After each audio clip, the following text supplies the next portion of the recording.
मोहन एक छोटे से कस्बे में रहने वाला लड़का था। उसके माता पिता का देहांत तब हो गया था जब वह बहुत छोटा था। उसके दादा दादी ने उसे पाला और बड़ा किया। दादा एक छोटी सी चाय की दुकान चलाते थे और दादी बीमार रहती थीं, इसलिए मोहन को बचपन से ही घर और दुकान का काम संभालना पड़ा। मोहन पढ़ाई में बहुत अच्छा था, लेकिन परिवार की जिम्मेदारियों के कारण उसे स्कूल छोड़ना पड़ा। वह सुबह दुकान पर चाय बेचता और दोपहर में दादी की देखभाल करता। दादा की तबीयत भी ठीक नहीं रहती थी, इसलिए मोहन ने उनके काम का बोझ भी अपने कंधों पर उठा लिया। उसकी जिंदगी में मुश्किलें थीं, लेकिन उसने कभी हार नहीं मानी। मोहन के मन में हमेशा एक सपना था।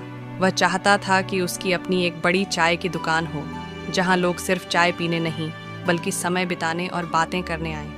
वह जानता था कि उसके पास संसाधन नहीं थे, लेकिन उसने अपने दादा की दुकान को बेहतर बनाने के लिए छोटे छोटे कदम उठाने शुरू किए। उसने चाय के साथ स्नैक्स भी बेचने शुरू कर दिए, जो लोगों को बहुत पसंद आए। एक दिन एक शहर का व्यक्ति मोहन की दुकान पर आया। उसने मोहन की बनाई चाय पी और उसके मेहनती स्वभाव से प्रभावित हुआ। उसने मोहन से बात की और उसकी चाय की दुकान को एक कैफे में बदलने का सुझाव दिया। मोहन के पास पैसे नहीं थे, लेकिन उस व्यक्ति ने उसमें निवेश करने की पेशकश की।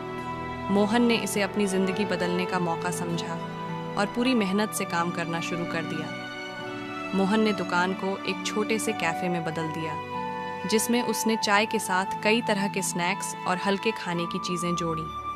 उसने अपने ग्राहकों को एक अच्छा माहौल देने के लिए कैफे की सजावट पर भी ध्यान दिया। धीरे धीरे उसका कैफे कस्बे में मशहूर हो गया। लोग वहां चाय पीने के साथ साथ समय बिताने भी आने लगे। मोहन की मेहनत रंग लाई और उसका कैफे अच्छा चलने लगा। उसने दादा दादी की सेवा करना कभी नहीं छोड़ा और उनके लिए एक आरामदायक जीवन सुनिश्चित किया। मोहन ने अपने कैफे को और बढ़ाया और जल्द ही उसने उसी कस्बे में एक और ब्रांच खोल ली। मोहन की सफलता की कहानी सुनकर कई लोग उससे प्रेरित हुए। अब उसके पास पैसे की कमी नहीं थी और वह अपनी पढ़ाई भी पूरी कर सका। उसने दादा दादी के इलाज के लिए बड़े शहर में डॉक्टरों से संपर्क किया और उनकी सेहत में भी सुधार हुआ।